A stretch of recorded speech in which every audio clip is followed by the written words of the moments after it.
momento a gente esteja com os nossos sentidos despertos, atentos, livres para receber tudo que o alto tem nos oferecido através desse grupo de estudos, enriquecendo a nossa caminhada, o nosso dia a dia, com muita luz, confiança, fé, fraternidade. Pai nosso, que estais nos céus, santificado seja o vosso nome, venha a nós o vosso reino, seja feita a vossa vontade, assim na terra como no céu. O pão nosso de cada dia dai-nos hoje, perdoai as nossas ofensas, assim como nós perdoamos a quem nos tem ofendido. E não nos deixeis cair em tentação, mas livrai-nos de todo o mal. Que assim seja. Então tá. Vamos lá, pessoal. Então, o capítulo 23 do livro Boa Nova, O Servo Bom.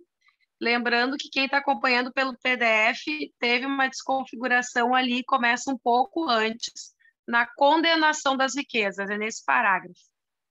Capítulo 23, O Servo Bom.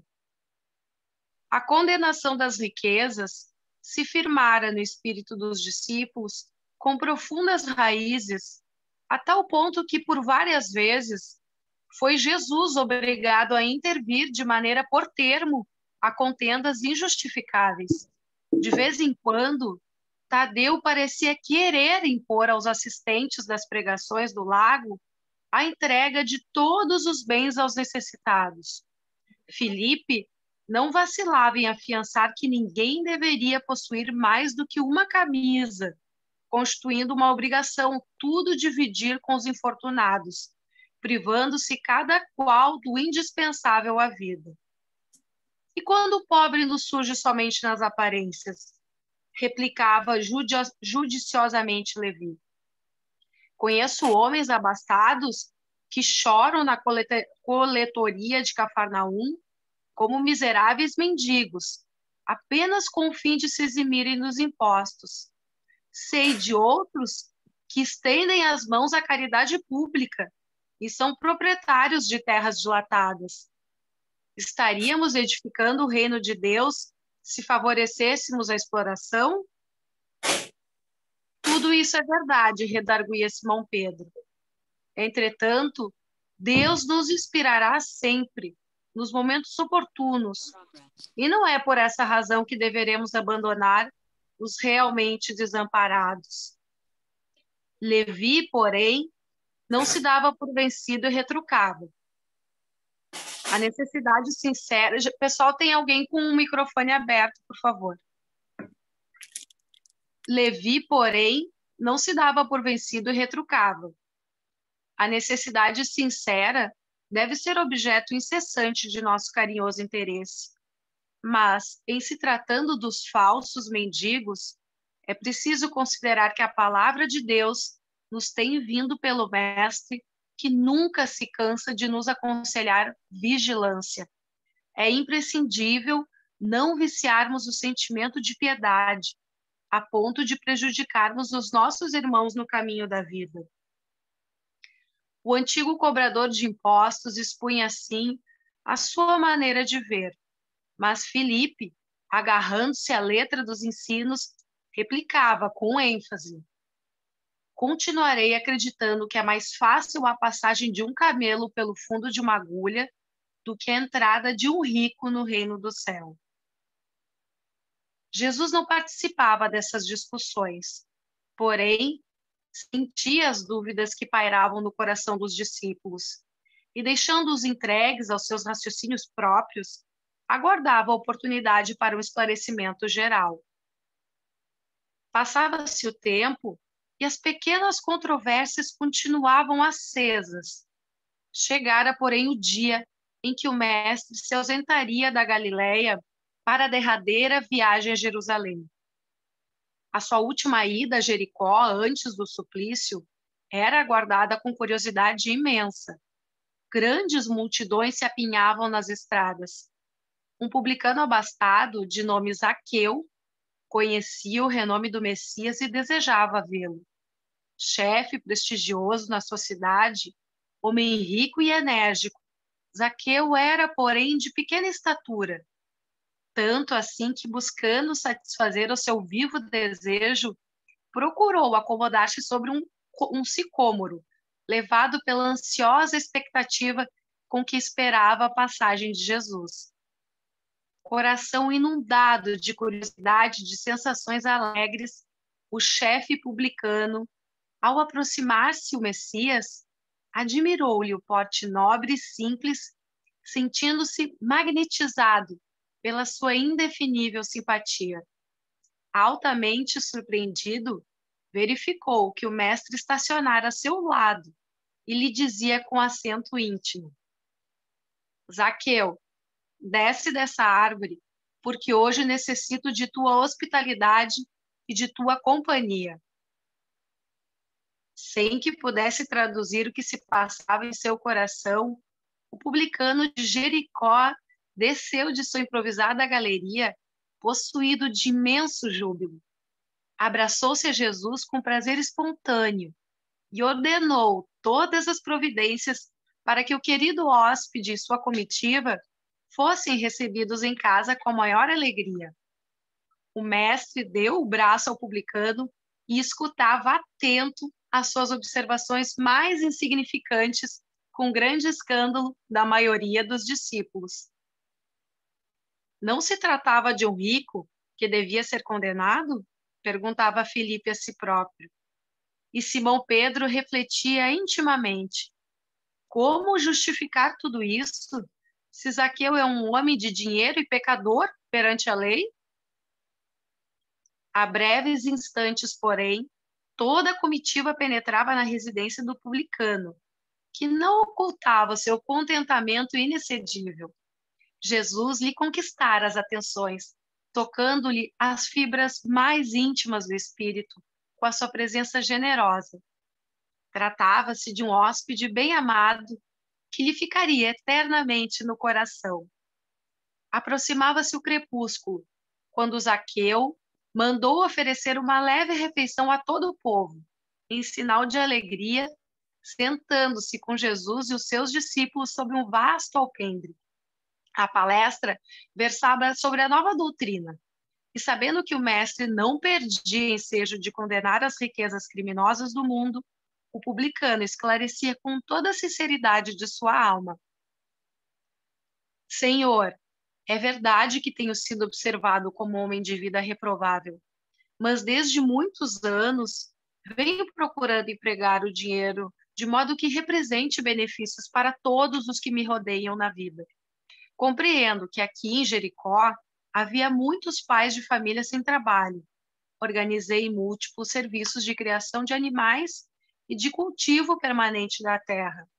Até de Jerusalém, muitas famílias já vieram buscar em meus trabalhos o indispensável recurso à vida. Abençoado seja o teu esforço, replicou Jesus, cheio de bondade.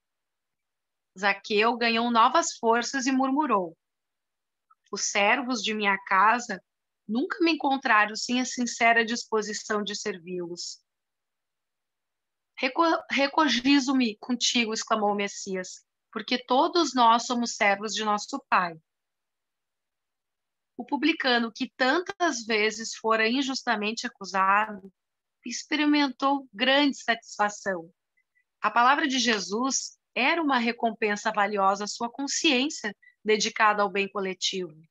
Extasiado, levantou-se e, estendendo ao Cristo as mãos, exclamou alegremente: Senhor, Senhor, tão profunda é a minha alegria que repartirei hoje com todos os necessitados a metade dos meus bens.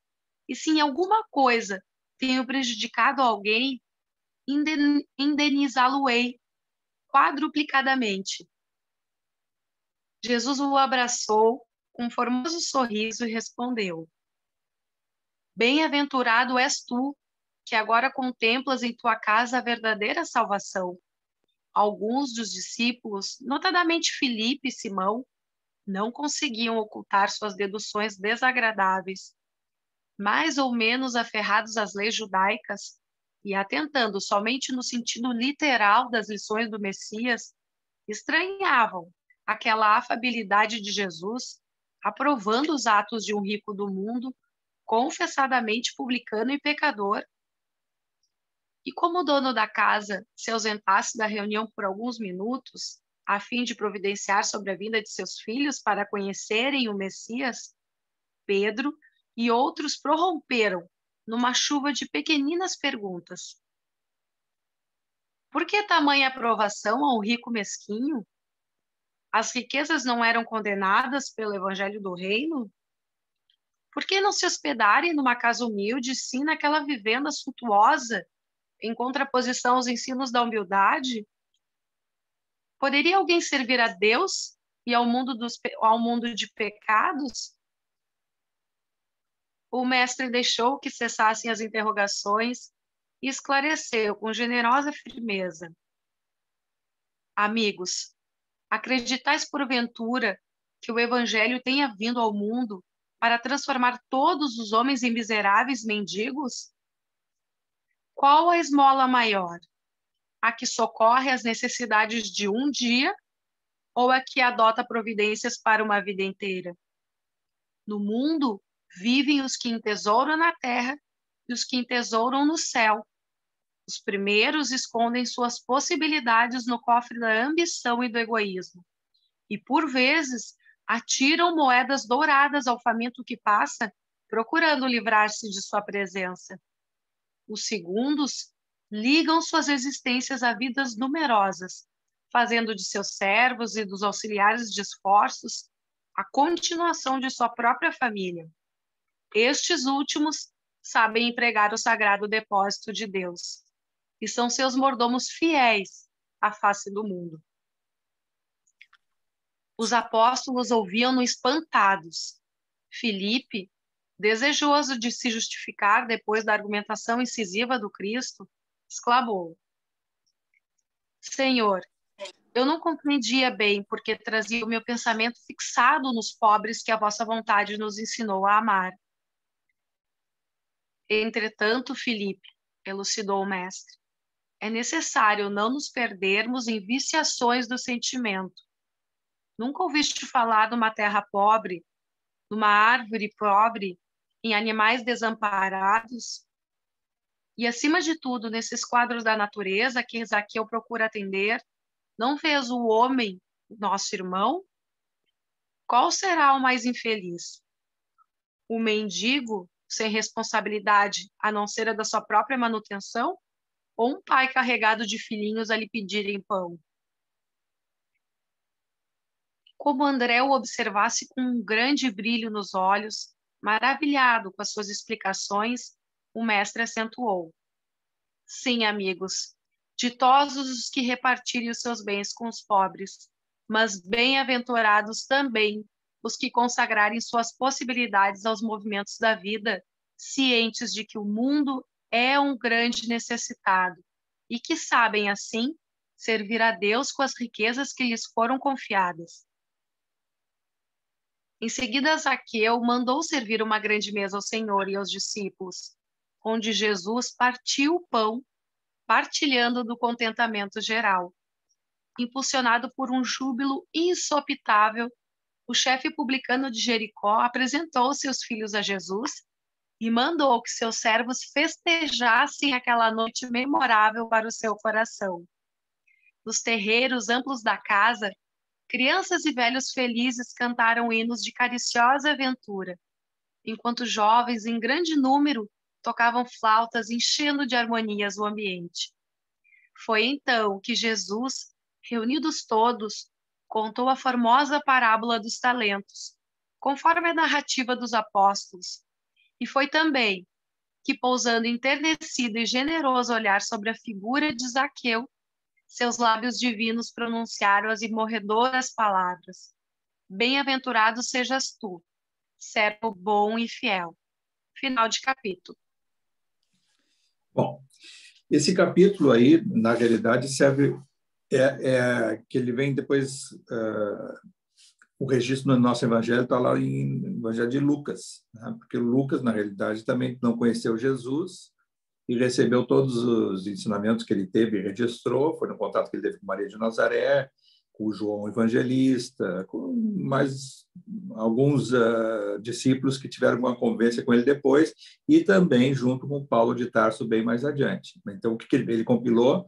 Todas essas passagens que foram registradas inicialmente pelo Levi, tá? E que aí, a partir do registro do Levi, que é o Evangelho de Mateus, ele faz as perguntas que assim que se tornaram, mas como é que foi esse encontro? Como é que foi isso? Aí falou, procurou também Zaqueu, procurou outros daquela que foram ter testemunhas de todos os acontecimentos e aí compilaram os evangelhos. Claro que eu não tenho nem dúvidas que isso foi pelo plano espiritual, né? Inspiração. Vai lá elaborar uma obra, vai escrever um livro, seja o que for, ou vai pronunciar o que for, né, de palavras, com a inspiração do alto, e aí consegue fazer o que foi feito, que registrou o Evangelho de Jesus. E essa passagem aí serve para todos nós, para fazer o nosso grande comparativo, que muitas vezes ou a gente quer julgar alguém ou ajudar a julgar um fato, e somos, às vezes, vítimas de pré-julgamento de outros em relação aos nossos bens, às nossas condições materiais, a falta, às vezes, a pseudo-caridade, que significa a divisão dos seus bens, ou a própria caridade tem que ser feita só do seu ponto de vista material. E essa passagem com Zaqueu, pode ficar bem assim, claro que o Zaqueu era um homem de posses, né? E ele, só pela mensagem, pelas coisas que ouvia falar de Jesus, se impressionava muito e se sentia um pouco até envergonhado de se aproximar. E ele, até quando percebia que Jesus ia fazer suas curas, os seus pronunciamentos, a peregrinação, ele previa onde ele ia passar e realmente ficava em cima da árvore, ficava exposto, querendo ouvir, muito curioso, e tinha uma invocação espiritual. E Jesus, que era Jesus, né, que tinha a capacidade de percepção, né, o radar dele psíquico impressionante, de perceber, inclusive, o próprio nome, quando ele se aproxima de Zaqueu, disse o próprio nome de Zaqueu. O Zaqueu não sabia. Como é que ele sabia o meu nome? Né? Zaqueu, desce daí e preciso da tua hospitalidade hoje. Quer dizer, eu preciso ficar com... Já estava vendo que ia ter um encontro na casa dele, com as condições materiais que tinha Zaqueu, para ter exatamente esse encontro. E aí, o que ocasionou isso? Mais uma vez, a curiosidade dos discípulos, que, dentre eles, o único que tinha condições materiais razoáveis era o Levi, o Mateus, né? Que era um também arrecadador um publicano, arrecadador de impostos, né? Que era um fiscal de impostos e ganhava muito bem, até renunciou mais adiante depois, mas também a família dele tinha muita posse e tinha condições culturais também, que ele teve a capacidade de agregar uma bagagem cultural pelo ensino que teve acesso. E os outros discípulos, a grande maioria, como já disse várias vezes aqui, analfabetos, não sabiam ler, escrever, tinham uma capacidade intelectual mais limitada do seu ponto de vista da cultura, né? Então, de acesso à cultura. Então, a dificuldade de compreender os fatos. Duas reações dos discípulos do encontro de Zaqueu nessa janta que teve na casa dele, conversando com Jesus. Primeiro, a de inveja, ciúmes. Tinha muito ciúmes sempre. A gente viu outras passagens, esses 30 capítulos aí, dessas na verdade, são narrativas, são contos do próprio Humberto de Campos, que ele conta fatos com notícias do outro lado, do plano espiritual, e que tiveram realmente o acontecimento e o registro dessa forma, desses registros, desses detalhes. E boa parte desses capítulos a gente já viu que há muita inveja, uma determinada intriga, às vezes, entre os próprios discípulos, né? De disputa para quem tinha maior acesso a Jesus, quem era o mais admirado, quem poderia ficar à direita dele, quem poderia ficar à esquerda, quem poderia se aproximar. Vocês já viram a gente já estudou a Maria de Magdala, primeiro, por ela ser mulher, segundo, para ter sido uma ex-cortesã, e terceiro, por não ter sido das primeiras, né? Que estava ali do lado e depois queria sentar do lado e está tendo a atenção dele toda. E agora vem mais um exemplo. Olha Zaqueu, um homem de posses materiais que se aproxima de Jesus e ocasiona entre eles, principalmente ele, o Filipe, né, que começa a fazer as colocações, mas como é que um homem desses, com o pecado da riqueza, olha só a coisa, pecado da riqueza, quer dizer, ter condição material é cometer um pecado, é cometer uma falta aos olhos de Deus. E isso aí, quem já não ouviu durante a vida alguém que diz assim, o fulano tem condições materiais, então tem que ser repudiado. O bom é o pobre, o bom é aquele que renuncia. Ou também vem, muitas vezes, até por uma questão da própria igreja, aí vem uma questão da deturpação do cristianismo, da igreja, daquela coisa da renúncia material, significa estar próximo do que Jesus pregava. E Jesus, a proposta dele é muito superior a essa, embora também seja a necessidade de ter a concepção do que sejam os bens materiais, que daqui a gente nada leva, de tudo que retorna e fica aqui quando a gente parte em espírito e deixa o próprio corpo como roupa biológica que vai se decompor, nada levamos. Mas nós recebemos tudo em empréstimo para usufruir com equilíbrio. Mas não significa que essa renúncia... Olha a frase que diz ali Jesus, que está aqui no livro, que ele diz assim, amigos, acreditam vocês que o evangelho teria vindo para transformar todas as pessoas em mendigos? Quer dizer, seguidor de Jesus, seguidor do evangelho, pessoas em sintonia com Deus, teriam que ser todos mendigos? Seria um absurdo. Então, essa concepção que a gente tem, inclusive, é de ter o conceito de riqueza muito restrito. A riqueza é muito mais ampla do que o aspecto material. A riqueza, para alguns que têm a condição material, que não têm uma saúde, eles são pobres de saúde. Aquele que é rico em saúde, o que é o que melhor ele possa fazer para o universo em nome de Deus, né, de acordo com as mensagens de Jesus? É compartilhar, através da sua própria saúde, servir aos outros. Quantas coisas a gente pode fazer com a saúde plena, servindo aos outros, sem necessariamente estar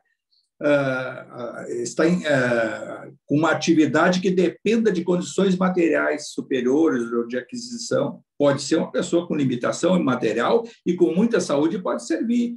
Vai servir através da sua palavra, dos seus gestos, das suas mãos, do seu trabalho, da sua dedicação a alguém por ter mais saúde, o auxílio, muitas vezes, físico, que vai dar uma pessoa que tem um idoso que não tem a condição física de suportar determinadas coisas, do ponto de vista de auxílio na sua convivência, na sua família, na sua casa. Aquele profissional que agregou um conhecimento e que ele passa a compartilhar esse conhecimento através das aulas, através das orientações, através de uma palestra, da oratória, seja o que for. O professor que vai multiplicar o seu conhecimento, ele é rico naquele conhecimento, mesmo que localizado, mesmo que estrito a determinado assunto, e ele vai multiplicar, compartilhar o que ele sabe, e ele é rico naquilo ali, está praticando a obra de Deus.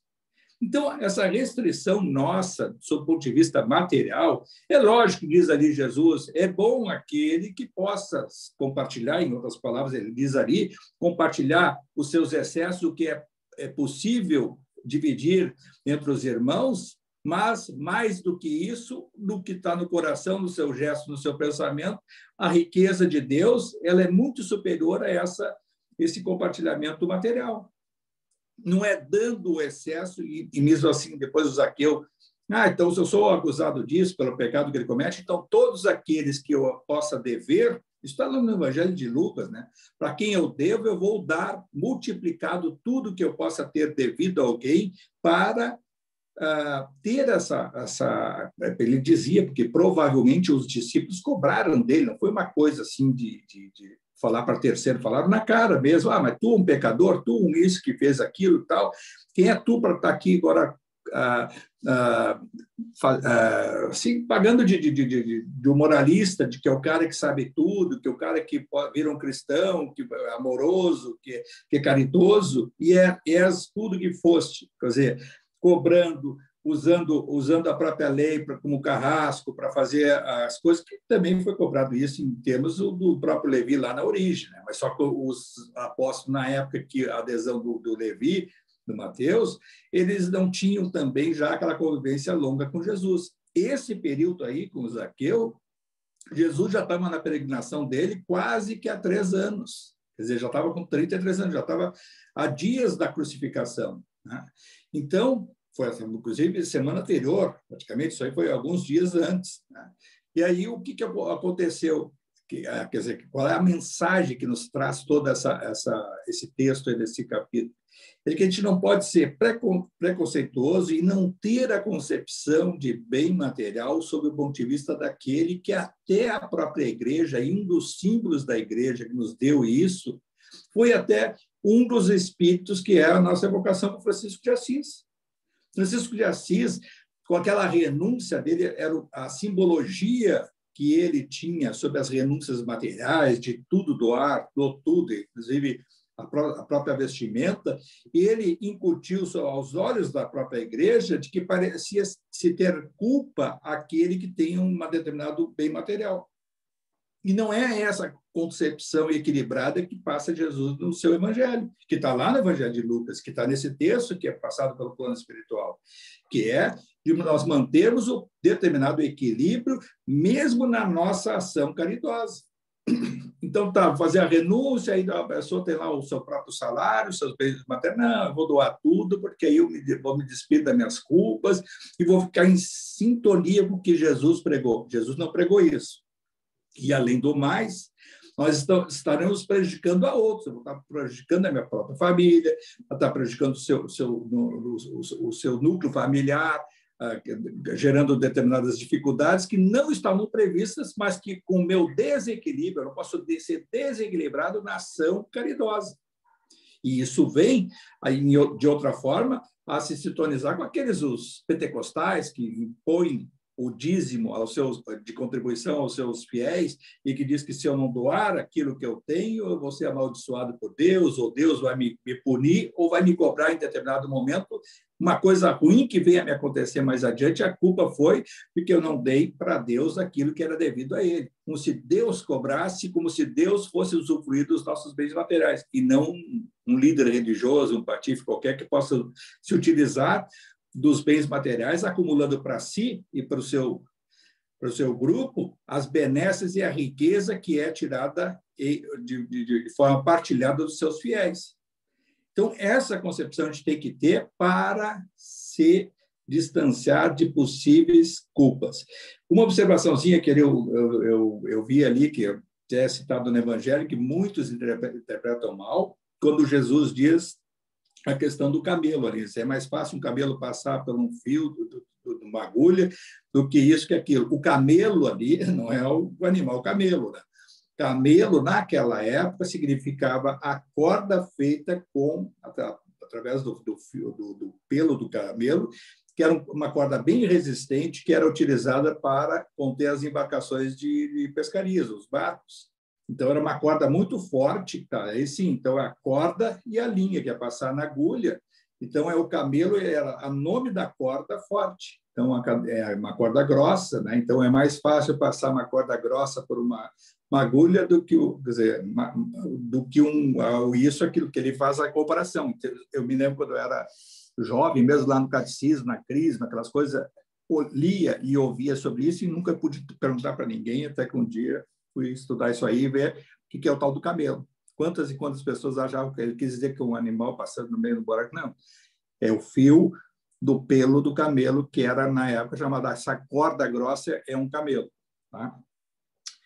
Eu acho que é isso aí, né? Então, vale para nós esse grande aprendizado dos bens materiais. Bem material que nos foi hipotecado por uma situação que a gente está inserido na nossa família, como viemos, quais as oportunidades, fruto do nosso trabalho que possa gerar uma condição material melhor do que outras, não significa se punir, se culpar e achar que eu tenho que compartilhar na plenitude disso. Agora, o que estiver ao nosso alcance de poder compartilhar, de poder auxiliar, poder ajudar e compreender o contexto social, é muito mais importante do que simplesmente então eu vou doar tudo e eu não vou ficar com a culpa de mal administrar os bens materiais que foram hipotecados a cada um de nós.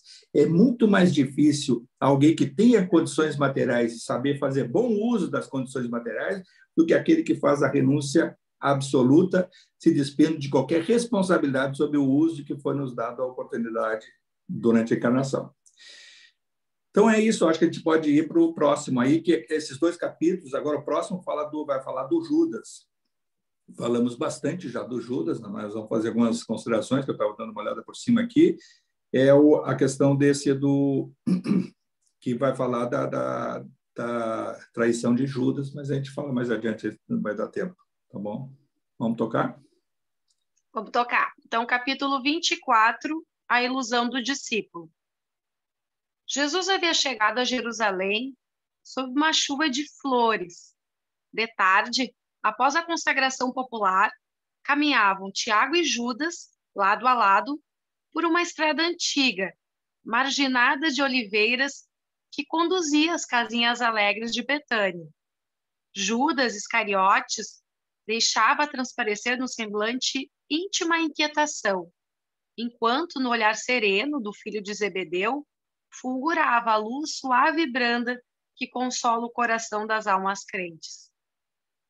Tiago, exclamou Judas, entre ansioso e atormentado, não achas que o mestre é demasiado simples e bom para quebrar o jugo tirânico que pesa sobre Israel, abolindo a escravidão que oprime o povo eleito de Deus? Mas, replicou o interpelado, poderias admitir no mestre as disposições destruidoras de um guerreiro do mundo? Não tanto assim. Contudo, tenho a impressão de que o Messias não considera as oportunidades. Ainda hoje, tive a atenção reclamada por doutores da lei que me fizeram sentir a inutilidade das pregações evangélicas, sempre levadas a efeito entre as pessoas mais ignorantes e desclassificadas. Ora, as reivindicações do nosso povo exigem um condutor enérgico e altivo. Israel, retrucou o filho de Zebedeu de olhar sereno, sempre teve orientadores revolucionários. O Messias, porém, vem efetuar a verdadeira revolução, edificando o seu reino sobre os corações e nas almas. Judas sorriu, algo irônico, e acrescentou, mas poderíamos esperar renovações sem conseguirmos o interesse e a atenção dos homens poderosos? E quem haverá mais poderoso do que Deus, de quem o mestre é o enviado divino? Em face dessa invocação, Judas mordeu os lábios, mas prosseguiu. Não concordo com os princípios de inação, e creio que o evangelho somente poderá vencer com o amparo dos prepostos de César ou das autoridades administrativas de Jerusalém, que nos governam o destino. Acompanhando o mestre nas suas pregações em Cesareia, em Sebaste, em Corazim e em Betsaida, quando das suas ausências de Cafarnaum, jamais o vi interessado em conquistar a atenção dos homens mais altamente colocados na vida. É certo que de seus lábios divinos sempre brotaram a verdade e o amor por toda parte, mas só observei leprosos e cegos, pobres e ignorantes, abeirando-se de nossa fronte. Jesus, porém, já nos esclareceu, temperou Tiago com brandura, que o seu reino não é deste mundo. Imprimindo aos olhos inquietos um fulgor estranho, o discípulo impaciente revidou com energia. Vimos hoje o povo de Jerusalém atapetar o caminho do Senhor com as palmas da sua admiração e do seu carinho. Precisamos, todavia, impor a figura do Messias às autoridades da corte provincial e do templo, de modo a aproveitarmos esse surto de simpatia. Recordo-me, entretanto, de que o mestre nos asseverou certa vez que o maior na comunidade será sempre aquele que se fizer o menor de todos. Jesus recebia as homenagens populares sem partilhar do entusiasmo febril de quantos o cercavam, razão por que necessitamos multiplicar esforços em lugar dele, a fim de que a nossa posição de superioridade seja reconhecida em tempo oportuno. Não podemos levar em conta esses excessos de teoria. Interpelado que vou ser hoje por amigos influentes na política de Jerusalém, farei o possível por estabelecer acordos com os altos funcionários e homens de importância, para imprimirmos novo movimento às ideias do Messias. Judas, observou-lhe o irmão de apostolado com doce veemência, vê lá o que fazes. Socorreres-te dos poderes transitórios do mundo, sem um motivo que justifique esse recurso, não será desrespeito à autoridade de Jesus? Não terá o mestre visão bastante para sondar e reconhecer os corações? O hábito dos sacerdotes e a toga dos dignitários romanos são roupagens para a terra. As ideias do mestre são do céu, e seria sacrilégio misturarmos a sua pureza com as organizações viciadas do mundo. Além de tudo, não podemos ser mais sábios nem mais amorosos do que Jesus, e ele sabe o melhor caminho e a melhor oportunidade para a conversão dos homens.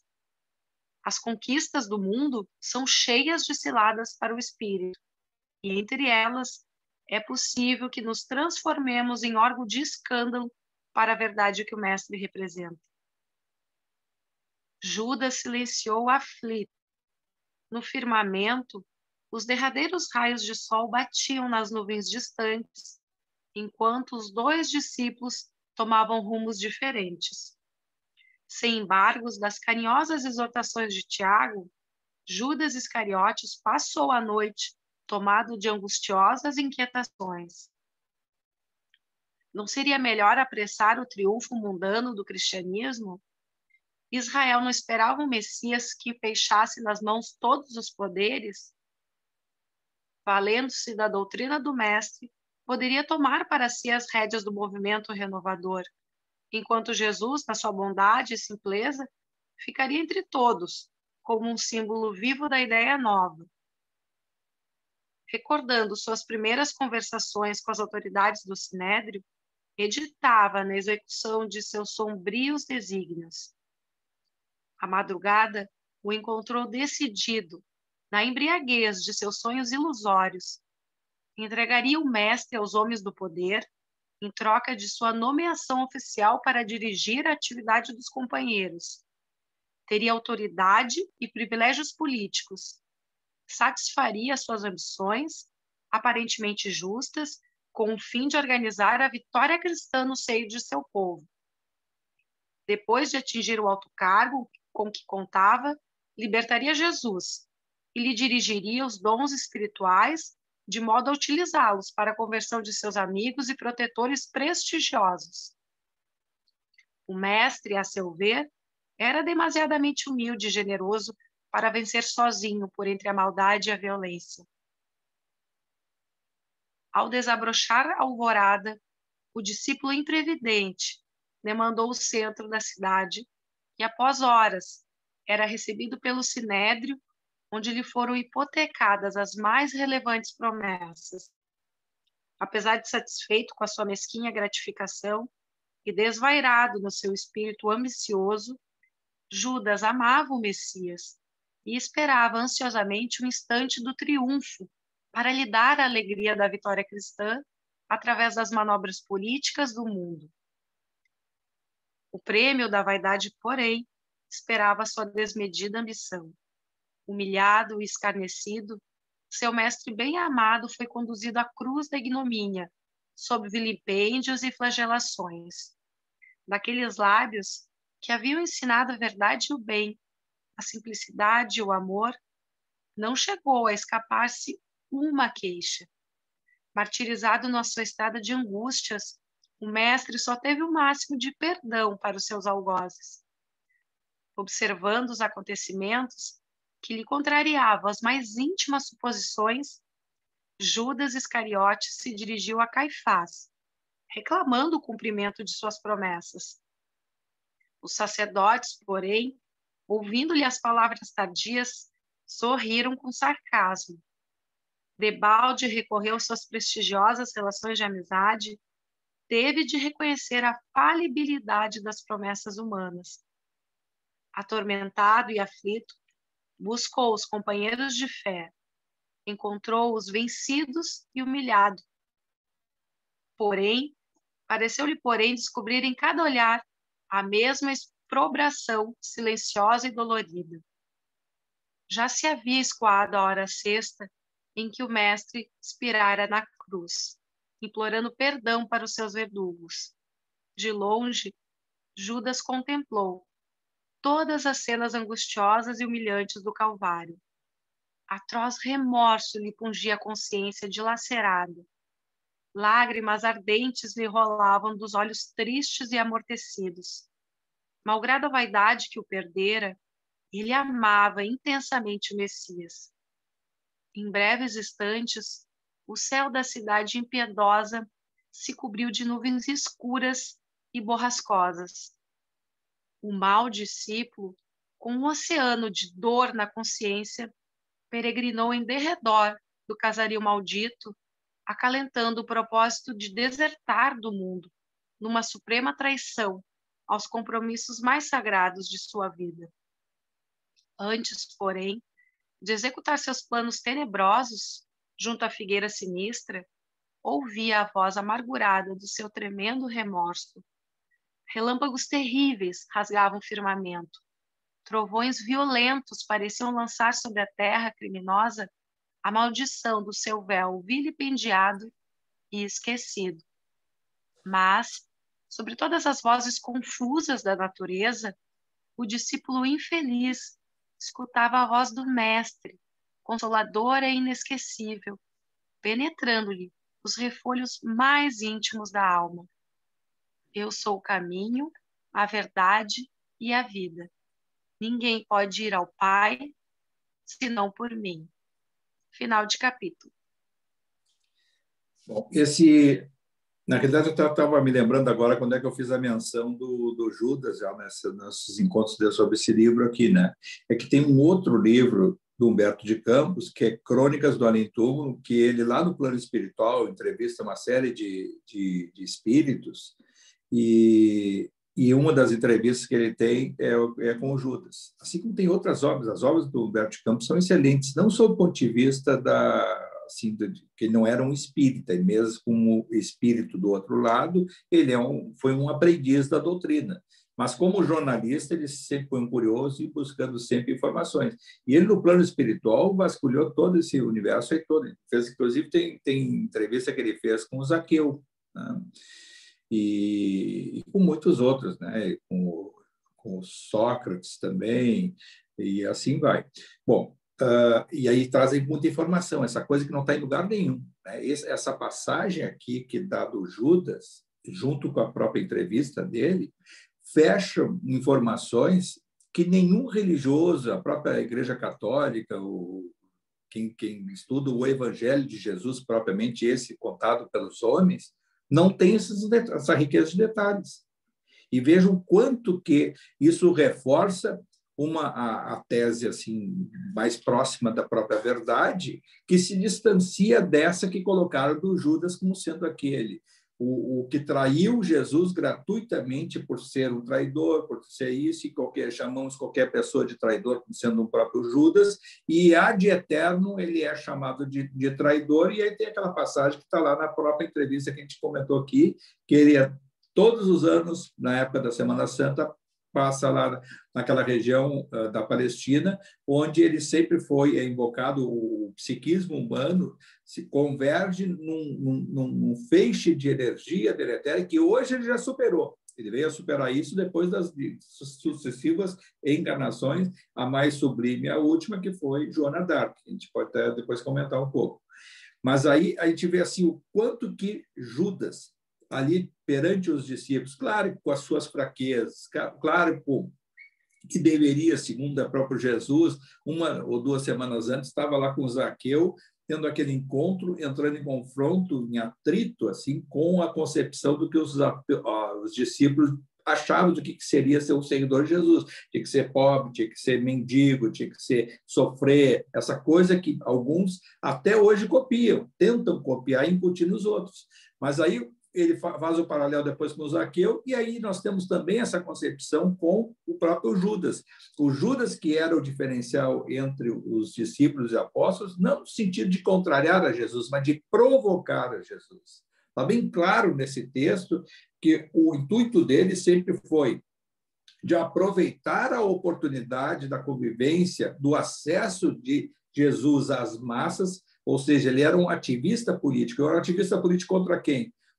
Era o grande plano de Judas, era libertar o povo judeu das amarras do Império Romano. E isso, o que ele fez? Olha só o plano dele. Não deve, sob o ponto de vista ativista, ele não tinha, ele estava, entre aspas, certo, mas ele não estava percebendo o que era Jesus e o que significava a presença de Jesus e o que significava a presença dele perante os outros discípulos como um todo. Ele não teve essa percepção. E ele aproveitou, o intuito dele seria de aproveitar a liderança de Jesus, fazer um pacto com o Sinédrio, ou seja, com os judeus, né, com o tribunal dos judeus, e o caminho que ele fez foi se aproximar daqueles que estavam querendo, lá no Sinédrio, condenar ou chamar um interrogatório, ou fazer um inquérito contra Jesus, e ele se utilizou, fez um pacto com o Caifás. E o pacto com o Caifás não foi simplesmente aquele simbólico que aparece, toma 30 dinheiros e me dá o local que ele vai estar. Ele achava duas coisas, ele tinha dois planos que os dois deram errado. Tá? Ele achava que, chegando com Caifás, que tinha um acordo, olha, eu te entrego Jesus, e o que vocês vão fazer? Não, vai ter interrogatório. E nunca disseram para ele, nós vamos condenar, nós vamos matar, nós vamos fazer isso, fazer aquilo. Jesus não, o Judas nem chegaria a esse próprio ponto de ser o carrasco de Jesus, achando que iria ser condenado à morte. E sim, ele achava que o Caifás e os outros componentes do Sinédrio, do baixo Sinédrio, né, porque eram aqueles intermediários que iam chegar no poder maior, para dizer, olha, esse homem que está aqui dizendo que é o Messias, que está indo contra a lei, que está juntando a população, que está se insurgindo contra o judaísmo e que está afrontando o Império Romano, e que com isso nós podemos trazer o testemunho do Império Romano e os seus representantes, que aí tentaram fazer isso com Pilatos, né, com todos aqueles representantes de Roma, para fazer uma revolta contra a liderança popular dele. E o Judas achou assim, então eu entrego Jesus, e ele, com o poder que tem e com essa população toda, porque antes da entrega de Jesus, houve a entrada triunfal em Jerusalém, aquela passagem que está na Bíblia, né?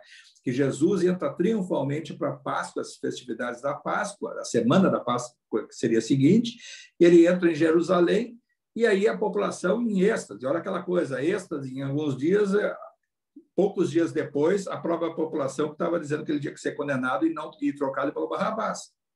Veja só, aí, o que fica também implícito ali é a ação obsessiva. Quer dizer, o mundo das trevas interferiu fortemente nessa época, e todos aqueles que estavam com a vibração mais baixa e não em sintonia com o alto foram absorvidos por essa onda obsessiva, e entre eles o Judas, que no seu afã de querer se insurgir contra o Império Romano, se usou dos seus subterfúgios, induzido pelas trevas, que o seu plano, ele achava que ia ter uma direção, mas a direção do plano dele seria defenestrar, quer dizer, o aniquilamento de Jesus, que seria, entre aspas, com a sua crucificação, com a sua derrota aparente, né?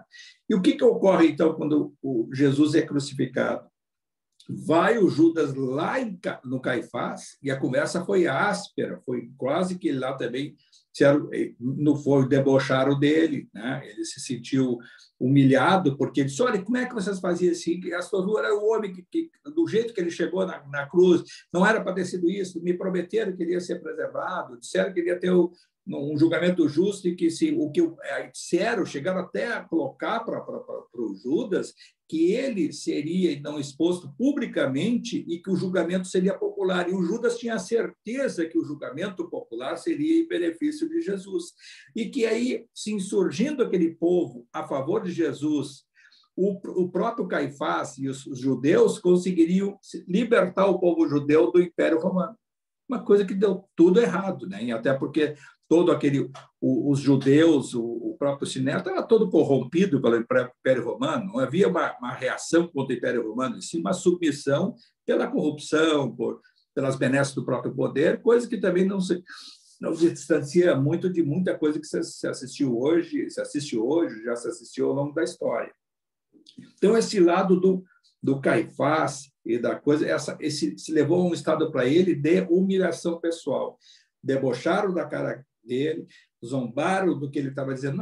Que acordo é esse? O que tu está pensando? Tá? E aí tu recebesse os 30 dinheiros. Os 30 dinheiros que ele teria recebido era uma forma de dar um estímulo para ele fazer. E ele não tinha a concepção de achar assim, que aquele dinheiro era dele e que ele ia utilizar. Claro, ele era um símbolo. Tanto é que ele não utilizou. Os 30 dinheiros que ele recebeu, sabe como é que foram utilizados?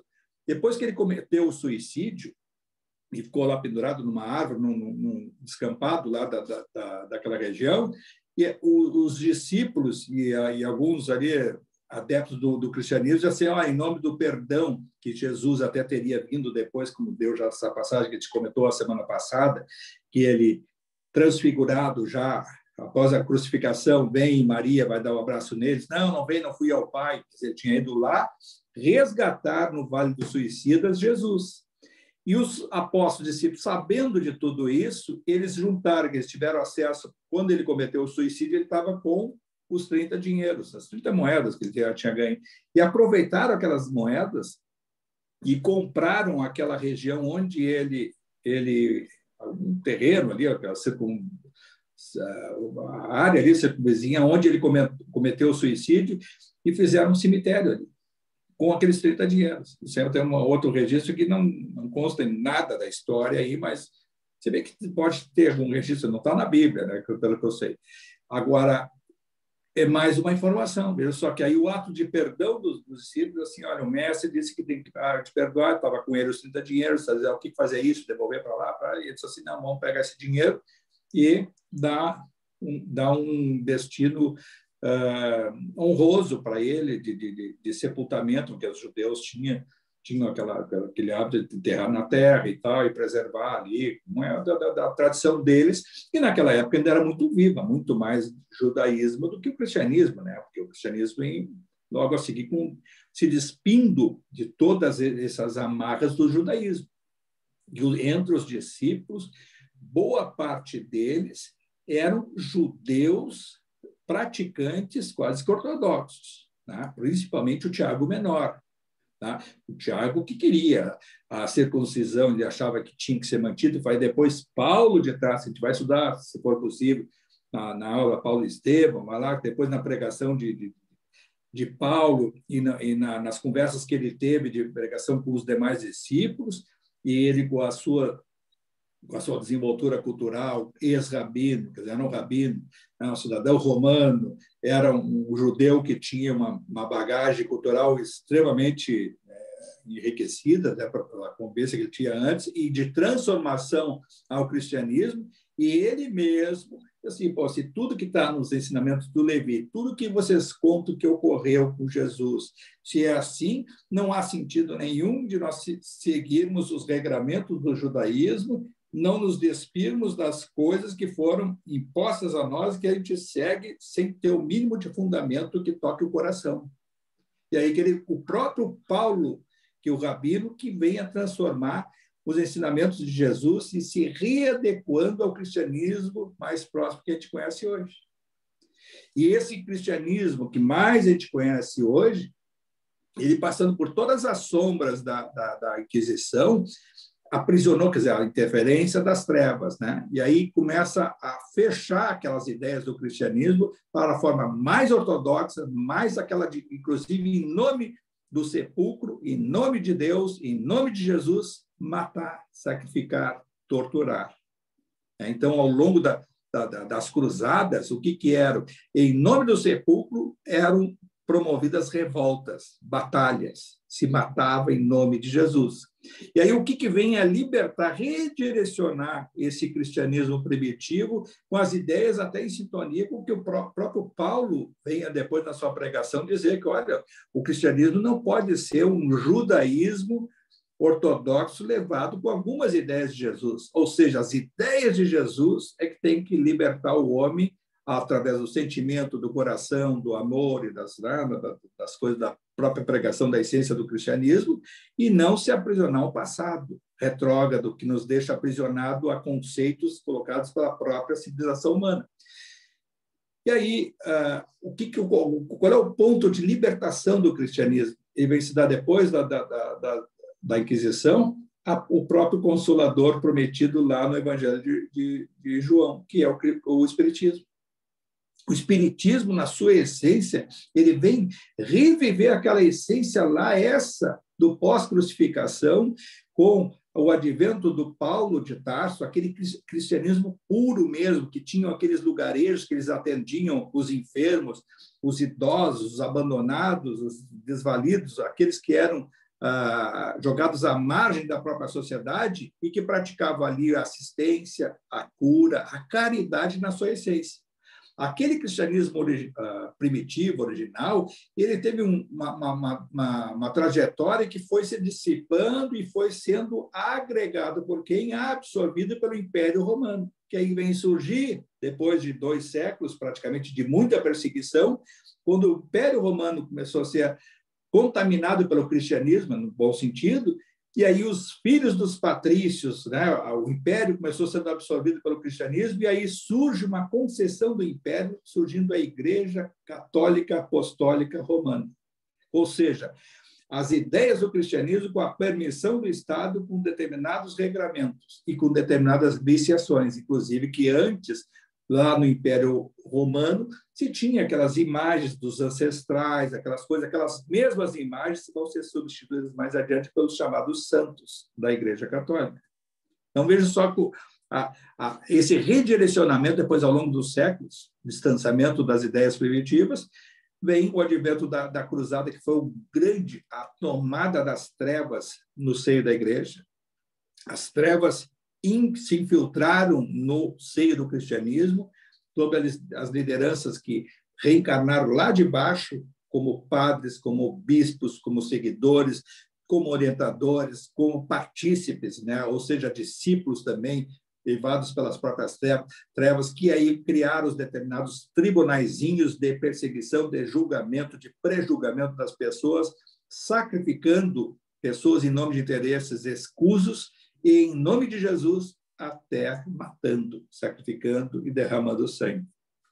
Vem a doutrina espírita, através do Consolador, do outro lado, do plano espiritual, para redirecionar sem força, sem violência, sem nada. Ou seja, de absorver através do amor, da pregação. Mas mesmo no seio da doutrina espírita, as trevas conseguem interferir e, por diversas vezes, sutilmente, aí não é de uma forma aguda, é sutil, sutilmente, através de uma obra que venha do outro lado, já contaminada com determinados conceitos, às vezes até pessoas que possam ter a sua grande, né, os seguidores da doutrina, que, com toda a sua relevância, possam sutilmente, sem perceber, estarem sendo influídos pelas trevas. Isso serve para qualquer um de nós numa corrente mediúnica, de estar sendo inspirado inconscientemente por uma ação, por um pensamento advindo lá das trevas. Como se libertar disso? Elevar o pensamento, vigiar, orar, ou seja, abrir constantemente o pensamento para o bem. Se a gente estiver pensando no bem, facilmente os nossos amigos espirituais vão poder nos influir também no sentido contrário. E aí eles vão atender ao poder da nossa vontade, livre-arbítrio. Porque se a gente quer mesmo se manter em sintonia com o alto pelo poder do pensamento, de pensar em coisas boas, de pensar em coisas elevadas, os bons espíritos conseguem atuar, e só a presença do raio deles, da presença do raio de luz do plano espiritual intermediário superior, afastam essas interferências, dissipam essas energias deletérias que possam estar influindo na gente.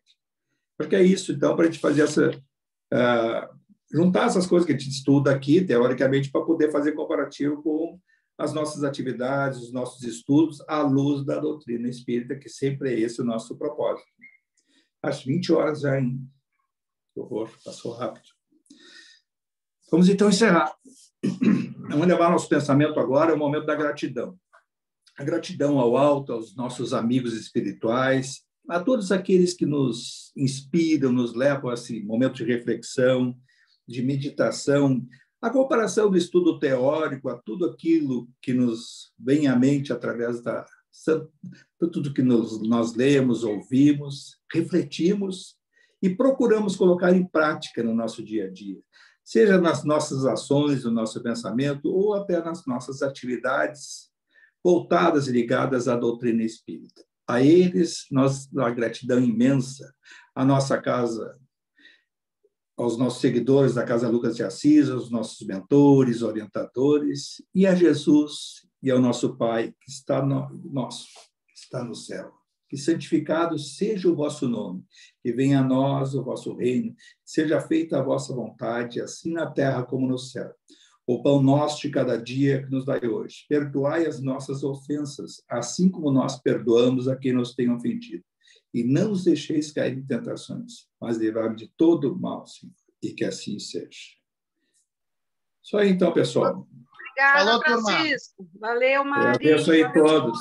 Valeu, abraço. Até a semana que Tchau, vem. gente. Obrigada. Boa noite. Até a semana que vem.